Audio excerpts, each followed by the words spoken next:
By the fourth night, the blizzard had stripped Cottonwood Bend Ranch down to wood, rope, and nerve. The barn roof jumped against its rafters. Wind screamed through the cracks. Mara Whitlock hauled a rawhide line around a support post while Perry, the poor hired hand, crawled across the roof in a blinding whiteout.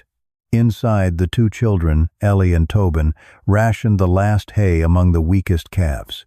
Outside, Rufus Dane crouched behind the very willow windbreak he had once mocked. Then hoofbeats struck through the storm. A rescue party emerged from the snow. At its head rode Anson Reed, foreman of Red Butte Ranch. He saw Perry on the roof. "Mr. Harlan." Mara froze, the rawhide line slipping in her grip.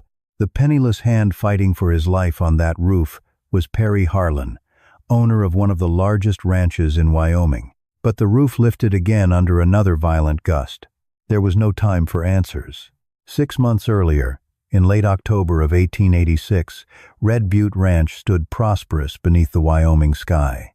Perry Harlan was 46, owner of more than 3,000 acres, a large cattle herd, and rights to 2 water sources. Yet 6 years after his wife Adeline died, the main house had fallen quiet.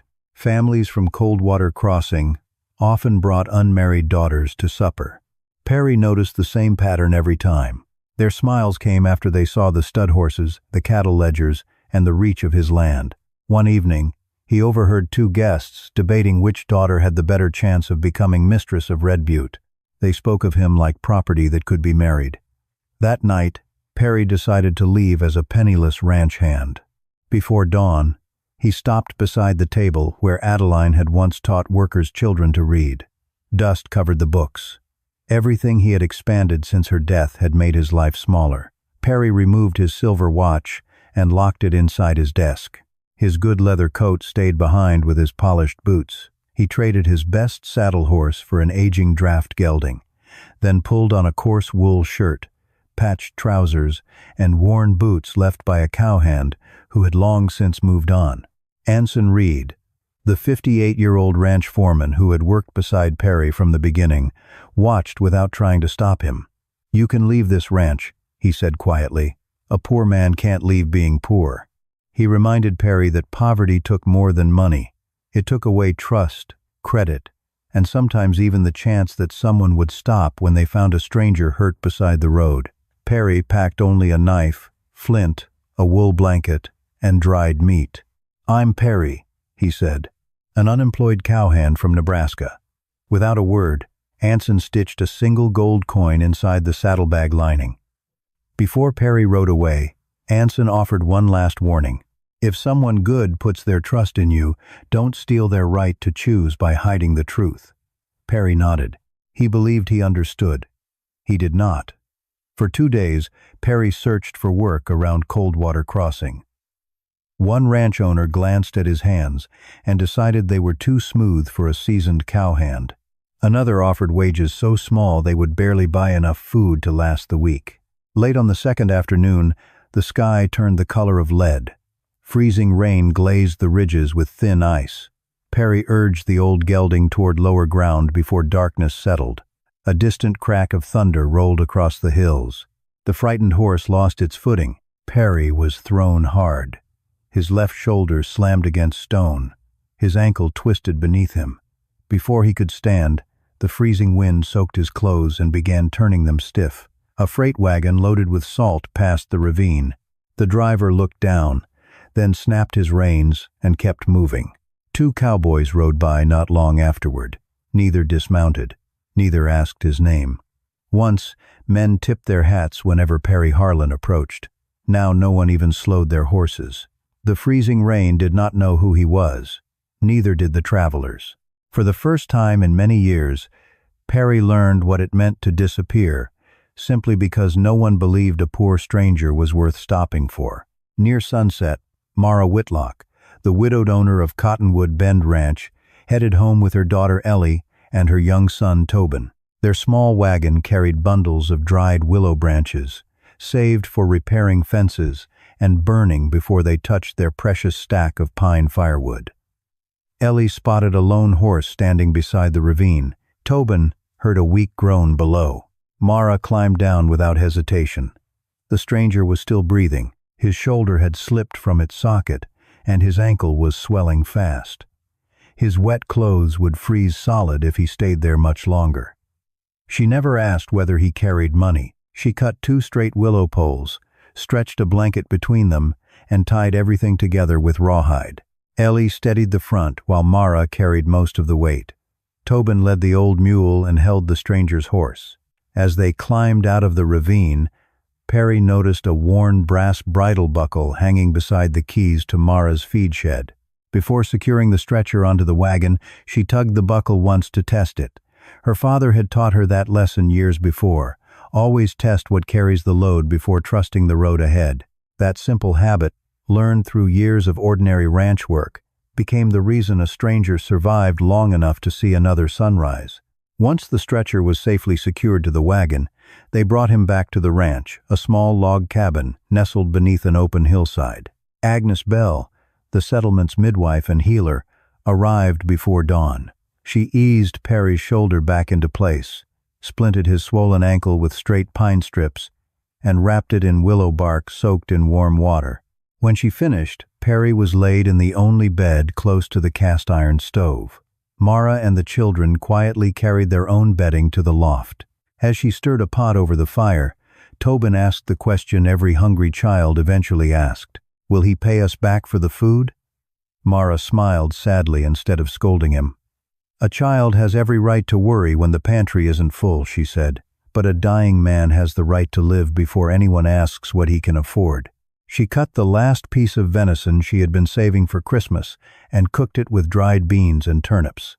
The final spoonful of beef tallow warmed Perry's frozen feet. He heard every word while pretending to sleep.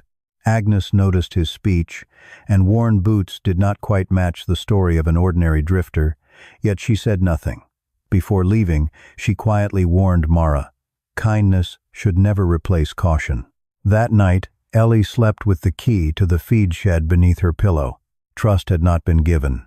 Life had simply been protected first.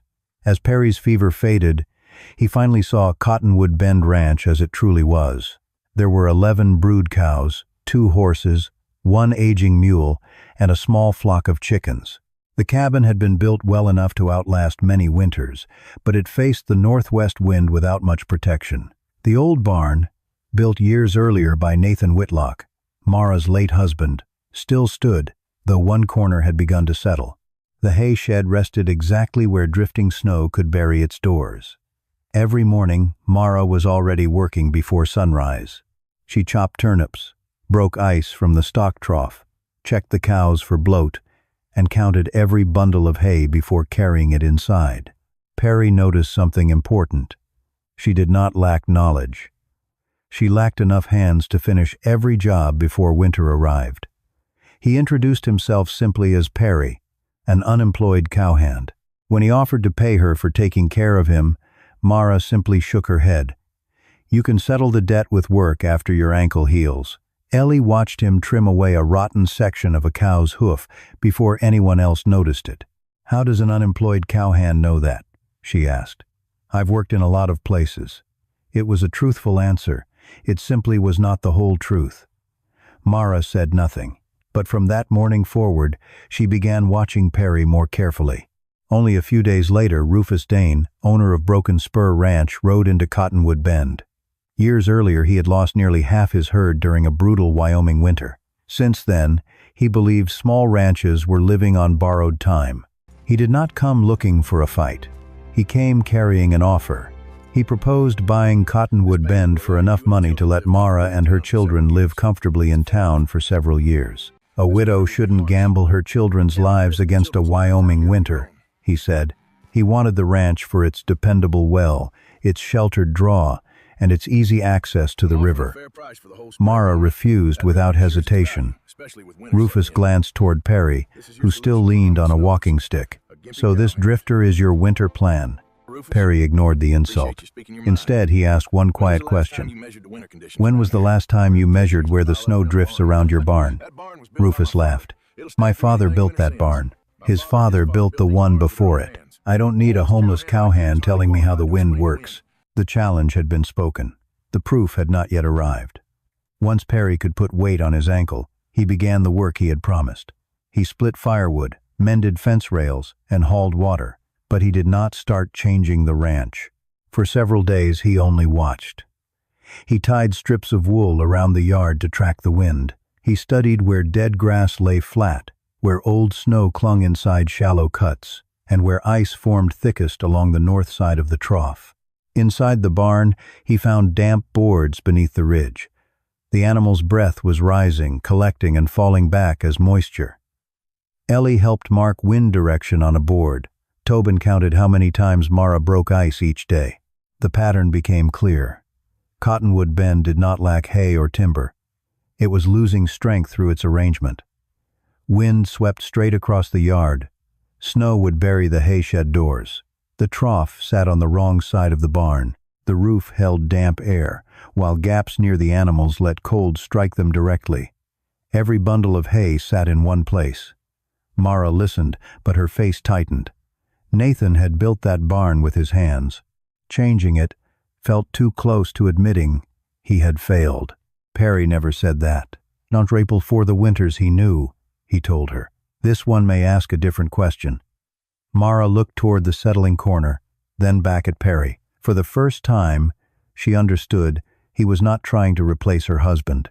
He was trying to help what Nathan had built survive. Mara listened to Perry's ideas without interrupting. When he finished, she folded her arms and shook her head. "Nothing gets built unless I understand why," she said. "And nothing goes up unless I agree to the materials." Perry accepted the condition. Together they spread a rough map across the kitchen table. Then they planned a willow snow fence 74 feet long and 5 feet high, standing about 90 feet northwest of the barn. An L-shaped windbreak would shelter the livestock yard while leaving its open side facing southeast. Hay bales would stand 18 inches away from the cabin walls, trapping still air without holding moisture against the logs. A shallow trench, 22 inches below the yard, would lead safely to the hay shed. The stock trough would move south of the barn, with its wooden supply line buried 42 inches below the surface. A narrow vent would open beneath the roof ridge, balanced by 2 low air inlets.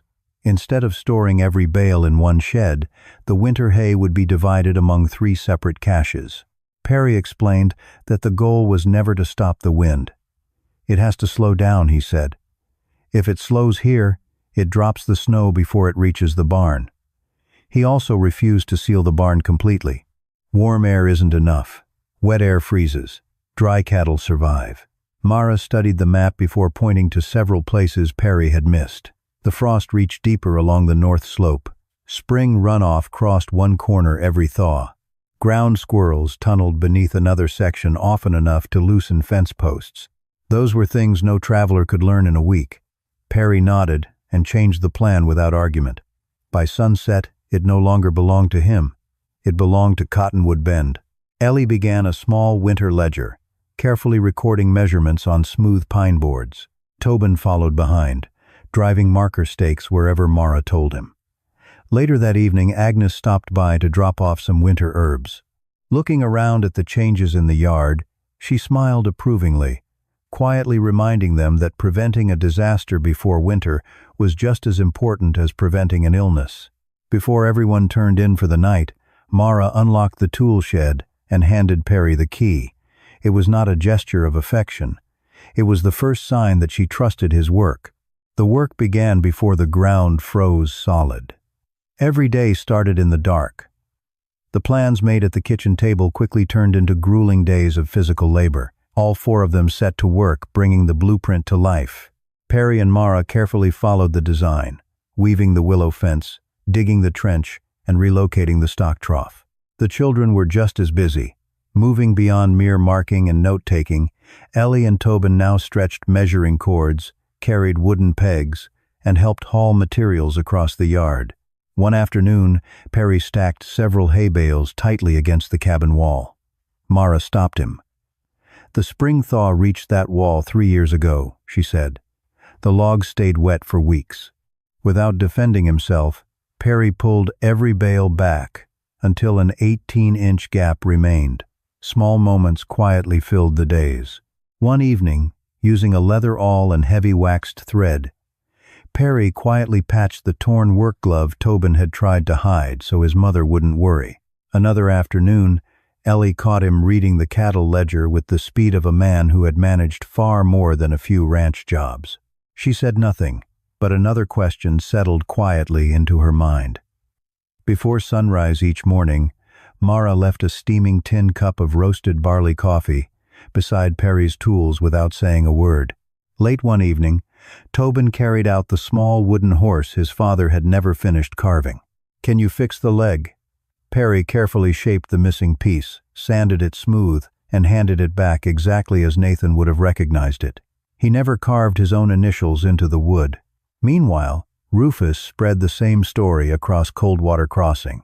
The widow's burning good hay and good strength on a fence for people afraid of the wind. The words traveled quickly, so did the consequences. Ezra Boone, the owner of the general store, quietly reduced Mara's line of credit after feeling pressure from Rufus. No extra lumber arrived. No expensive supplies appeared.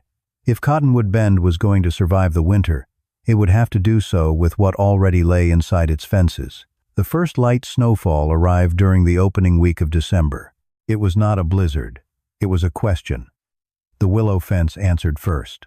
Instead of racing across the yard, the wind slowed as it passed through the woven branches.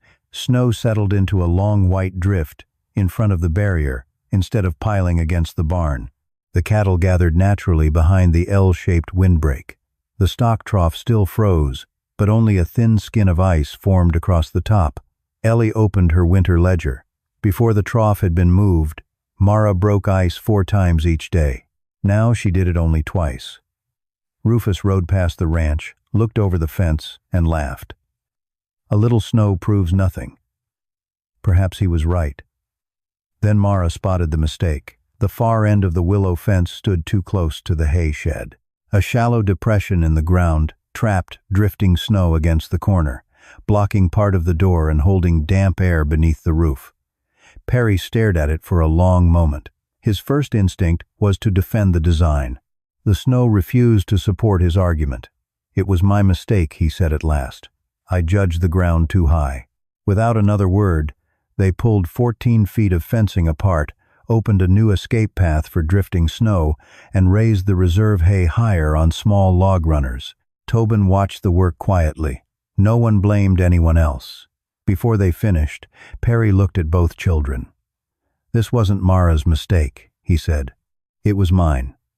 We fix mistakes before winter decides they matter." That afternoon changed more than the fence. Mara saw a man willing to surrender his pride to the evidence. Perry learned that her knowledge of this land was not a detail added to his plan. It was part of the foundation itself. Dr. Amos Pike, the traveling veterinarian who served the scattered ranches around Coldwater Crossing, stopped at Cottonwood Bend during his routine pre-winter rounds. After checking on the herd, he was about to get his horse and leave when he paused. "This place is drier than most I've seen this winter," he said. He ran his hand beneath the ridge vent, then looked back at Mara and Perry. Too many people seal a barn tight because they fear cold air. They forget about wet air. Livestock breathe out moisture all night. If that moisture stays trapped, it settles on their coats. Then the temperature drops, and the animals lose heat faster than they would in a properly ventilated barn. He nodded toward the narrow opening beneath the roof peak. "Keep the upper vent open. Just make sure the lower inlets never blow straight onto the calves." It was the first opinion that came from someone with no reason to favor either of them. Ellie quietly added more numbers to her winter ledger. She recorded how many times the trough froze each day, how many bundles of hay the cattle consumed, how many hours the herd gathered behind the windbreak, and how thick the ice became, measuring it against a marked iron nail. The figures revealed something small but important. On windy days, the cattle ate slightly less hay. They were spending less energy fighting the cold. From the road, Rufus studied the ranch through narrowed eyes. He noticed everything. He admitted nothing. That evening, after the chores were finished, Perry and Mara lingered beside the stove while the children slept overhead. Mara spoke quietly. Nathan wanted to build a little school someday. Nothing fancy. Just one room where children could learn to read and keep ranch records. Perry looked into the fire. Adeline had dreamed of the same thing. He remembered the dusty books waiting inside Red Butte. The truth rose to his lips. He almost told Mara who he really was. Then Tobin coughed from the loft. The moment slipped away. Perry looked toward the ceiling, then back into the fire. Just one more day, he told himself. One more day before the truth. The secret remained hidden, but their feelings did not. Agnes Bell noticed the changes long before anyone spoke of them. Mara always set aside a hot meal for Perry before serving herself. The key to the hay shed no longer stayed beneath her own pillow every night. Agnes never teased her about it. Instead, she told an old story. Many years before, a fur trader had promised to return before the first snow. He never did. No one ever found his body. No one ever brought news. I never knew if I was abandoned, she said quietly, or if I was a widow. She looked at Mara. Silence forces people to live inside a story they never chose. That same afternoon, Anson arrived under the excuse of looking for breeding stock. He found Perry repairing a sled beside Tobin. His hands were rougher now. His face had darkened under weeks of outdoor work. Perry admitted the truth. He had fallen in love with Mara, and with her children. Anson smiled only for a moment. Then the truth matters more than ever, he said. Love doesn't make waiting easier. It makes waiting more dangerous. Perry decided he would tell Mara that evening. The chance never came. Ezra Boone arrived, carrying a letter from Rufus. No more credit, no salt, no lamp oil, no flour until every debt was paid. Attached was Rufus's final offer to buy Cottonwood Bend. Mara quietly folded the paper. We'll make do with what's left. Without thinking, Perry answered too quickly. I can find supplies. Ellie looked up from her ledger. How? She held his eyes. How can a man with no money do that? For the first time, Perry realized the child was no longer simply listening. She was measuring him. During the next 3 days, the land began to change. A strangely warm south wind arrived without warning. Then it stopped. A pale ring formed around the moon. The cattle fed harder than usual before gathering in the lowest part of the pasture. The mercury inside the thermometer doctor, Amos, had left dropped faster each morning. Heavy clouds stacked above the Bighorn Mountains. Even sounds carried farther through the still air. Perry had seen those signs before. An Arctic surge was coming. He immediately rode into the Coldwater Crossing settlement to warn anyone willing to listen. Rufus wasn't one of them. I've survived worse, he said. I've got bigger barns and more hay than you ever will. Perry answered calmly. Hay won't help if you can't reach it. Rufus laughed. A homeless cowhand doesn't tell ranch owners how to prepare for winter. For a moment, Perry almost revealed who he really was. Then he stopped. If they listened only because of the Harlan name, they would learn nothing. He rode back to Cottonwood Bend. That night he saddled his horse, intending to ride to Red Butte, bring back rope, medicine, and finally tell Mara everything. Before he could leave, Tobin stepped quietly out of the cabin. Are you leaving like my father did? Perry knelt beside him. No. Will you disappear? No. I'll tell all of you the truth, Perry said, but I won't leave without doing it. He removed the saddle from the horse and carried it back into the barn. He had made his choice. Less than 2 days remained before winter delivered its verdict. The storm arrived 6 hours earlier than Perry had expected. Within 3 hours, the road to Coldwater Crossing disappeared beneath drifting snow. Northwest winds climbed past 55 miles an hour, lifting old snow into a blinding whiteout. The temperature dropped below zero and kept falling. No one wasted words. Perry assigned every task. Mara stayed inside to manage the stove, boiling water, and every meal. Ellie recorded rations, feeding times, and water use in the winter ledger. Tobin counted every bundle of hay carried from storage. Perry moved constantly between the barn, the windbreak, the roof ties, and the ventilation openings. The willow fence did exactly what it had been built to do. Snow piled against the fence instead of inside the livestock yard. The shallow trench leading to the hay sheds remained open beneath the drifting snow because the wind swept across it instead of filling it. Inside the barn, fine snow filtered through the ridge vent. Mara reached for another board. "We can seal it." Perry stopped her gently. "If we trap the moisture, the cattle will pay for it tomorrow." She looked at the drifting flakes. Then she looked at the herd. "Every 2 hours," she said. "We check their coats." Perry nodded. Together they ran their hands through the cattle's winter hair. The coats stayed dry. The vent remained open. Outside, the water trough froze across its surface, but water continued flowing beneath the ice. Instead of dropping hot stones directly into the trough, they heated rocks beside the stove and rested them against the outside of the wooden box, preventing the wood from cracking under sudden heat. Across the valley, Broken Spur Ranch fought the storm in the old way. The wind pushed Rufus's cattle into one corner of the pasture. He still believed he could hold the line. By nightfall, the temperature had fallen to 18 degrees below zero. Cottonwood Bend was not safe. It had simply survived the first judgment. By the second day, the thermometer dropped to 27 below. One of the barn roof lashings began to stretch under the constant strain. Without hesitation, Perry and Mara wrapped fresh rawhide around the beam and support post. As the leather dried near the stove before being tightened again, it shrank into an even stronger binding. The main hay shed door eventually jammed beneath a wall of packed snow. It did not matter. The smaller reserve cache behind the windbreak remained open, and the emergency stack beside the cabin was still reachable. Dividing the hay had prevented a single failure from becoming a disaster. Later that afternoon, Tobin counted one more hay bundle than Ellie's ledger showed. She checked her notes twice before smiling. "I missed one.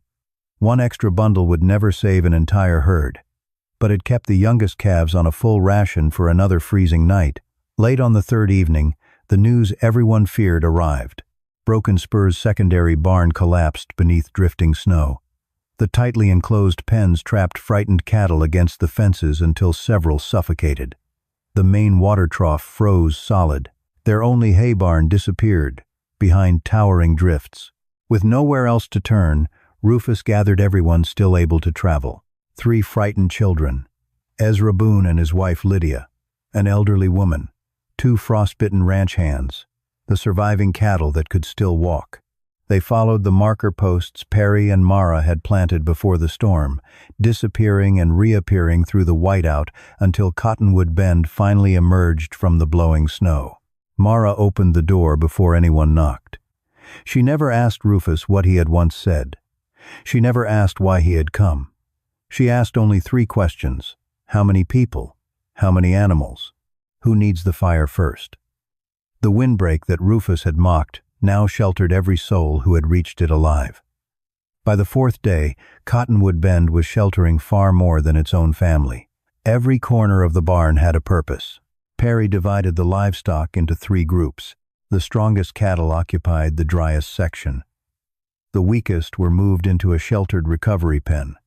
The calves stayed closest to the warmest wall. Mara quietly calculated what remained. "If this storm reaches a 6th day," she said, "we butcher the oldest cow." No one argued. Saving the breeding herd mattered more than saving one animal. Rufus watched the ridge vent with growing frustration. "We're still letting warm air escape." Before Perry answered, "Doctor," Amos Pike stepped inside the barn carrying snow across his shoulders. He ran both hands through the coats of several cows. "They're dry," he said. "Dry coats hold heat, damp coats lose it." He glanced upward toward the narrow opening beneath the roof. "Leave the vent open." As if answering their resilience, the blizzard suddenly let out a deafening roar. Outside, another blast slammed into the western side of the barn. A roof brace cracked. Perry grabbed fresh rawhide and climbed onto the roof. Below him, Mara wrapped the line around the support post and leaned back with all her weight while Perry fought the wind above. Then new riders emerged through the whiteout. They had followed the marker posts leading from Red Butte. At their front rode Anson Reed. He looked up. For one heartbeat, surprise crossed his face. Then he shouted through the storm, "Mr. Harlan!" Everything stopped. Mara looked toward the roof, the cattle ledger, the way Perry judged livestock, his confidence whenever supplies were discussed, knowledge no wandering cowhand should possess. Every unanswered question suddenly fit together. Perry started climbing down. Mara, I can explain. Another timber groaned. The roof lurched beneath him. She never looked away from the rawhide line in her hands. Hold the roof first. Nothing more. Together they tightened the braces while the storm tried to tear them apart. Only afterward did Rufus fully understand what he was seeing. The man he had mocked was the owner of Red Butte Ranch. Yet the roof remained standing for only one reason. Not because Perry Harlan owned thousands of acres, but because rawhide held. The braces were placed correctly, and every pair of hands pulled together. The fifth night was the coldest. The thermometer settled near 31 degrees below zero. Wind gusts climbed beyond 60 miles an hour. Near midnight, one newborn calf collapsed and could no longer stand. Without waiting for instructions, Perry and Tobin lifted it onto the low sled and pulled it toward the warming room beside the kitchen. Mara rubbed its coat dry with rough wool blankets, while Ellie timed each stage of its recovery in the winter ledger. Across the room, Agnes cared for two frostbitten ranch hands who had arrived with Rufus. Outside, the storm struck the L-shaped windbreak with its greatest force. One support post leaned hard. It never snapped. The woven willow fence bent. The wind slipped through it. Snow fell where Perry and Mara had intended months before. Not against the barn. In front of the barrier. Near dawn, the drift blocking one hay trench began closing again. This time Rufus picked up a shovel before anyone asked. Perry pointed once. Rufus dug without argument. It was the first order he had accepted from the man he had ridiculed. Just before sunrise on the sixth morning, the wind faded. No one celebrated. They listened, cattle chewing hay, water dripping beneath the thin ice covering the trough. Those quiet sounds said more than any speech. When daylight finally returned, the valley revealed its judgment. Cottonwood Bend had lost part of a secondary roof and a single chicken. No person had died. The breeding herd remained alive. Most of the reserve hay was untouched. The frostbitten survivors would recover. Families could return home. Rufus stood before the willow fence. A wall of snow towered on its windward side. Behind it, the barnyard was still passable. He removed his hat. "I built barns to fight the wind," he said quietly. "You two taught the wind where to leave the snow." Perry shook his head. "This wasn't my victory." He looked toward Mara. She knew this ground. Then toward Ellie. She kept the proof. Finally toward everyone else. And all of us kept the system working. Nature had delivered its verdict. But when Mara spoke again, she did not call him Perry. She looked at him steadily and said only, "Mr. Harlan." The distance between those two words felt colder than the air outside. After the last of the storm refugees returned home, Perry gathered Mara, Ellie, and Tobin around the kitchen table. He told them everything, about Red Butte, about Adeline, about leaving as a poor ranch hand, about every lie he had allowed to live between them. When he finished, the cabin remained silent. At last Mara spoke. "I'm not angry because you're rich." She looked directly at him. "I'm angry because you could have ended your experiment any day you wanted. You could have gone back to a warm house whenever the cold became too much." Her voice never rose. "My children and I never had that choice." She rested one hand on the table. "You tested my heart without giving me the truth I needed to choose for myself." Perry never defended himself. He never mentioned the storm. He never reminded her what they had survived together. The next morning he returned to Red Butte Ranch alone. The work that followed lasted nearly a year. He did not send gifts. He did not offer money. He changed the things that would help without placing Mara in anyone's debt. He reopened public roads buried each winter beneath drifting snow. He built scattered community hay caches so no ranch depended on a single barn again. He set aside shelter space at Red Butte for travelers trapped by storms. He reopened the little schoolroom Adeline had started years before. He hired Ellie to copy winter ledgers from neighboring ranches, paying her honest wages for careful work. At every gathering, Perry publicly described the Cottonwood Bend system exactly as it deserved to be remembered. Mara Whitlock knew the land, he would say. I brought methods learned elsewhere. Neither worked without the other. He ordered every foreman under his care to study snow fences, barn ventilation, and distributed winter storage. Across the valley, Rufus rebuilt Broken Spur, using many of the same principles. He never again pressured Mara to sell her ranch. Ezra Boone restored her line of credit. She accepted only under the same terms, offered to every other rancher. Nothing more, nothing less. Mara later organized a community hay reserve for smaller ranches. Yet Cottonwood Bend remained her own. Its independence was never part of the bargain. Nearly a year after the blizzard, Perry returned just before the season's first snow. He carried no ring. Instead, he brought fresh strips of wool for Ellie to measure the winter winds. She smiled before taking them. Mara stepped onto the porch holding an old brass bridle buckle. Nathan had once fastened it to his own tack. Now it hung from Ellie's saddle. She placed it in Perry's hand. My father used to say, she said quietly, always test what carries the load before trusting the road. She closed his fingers around the brass. You've carried enough weight. You've stood long enough. I know what holds. They were married later that winter beside the first willow snow fence they had built together. Nathan's wooden horse still rested on the mantel. Adeline's school welcomed children every week. The two ranches worked side by side, yet each remained its own home. Perry never found a woman who loved him because he had nothing. He found a family that required him to prove who he truly was after he already had everything. And on the frontier, that was the harder journey.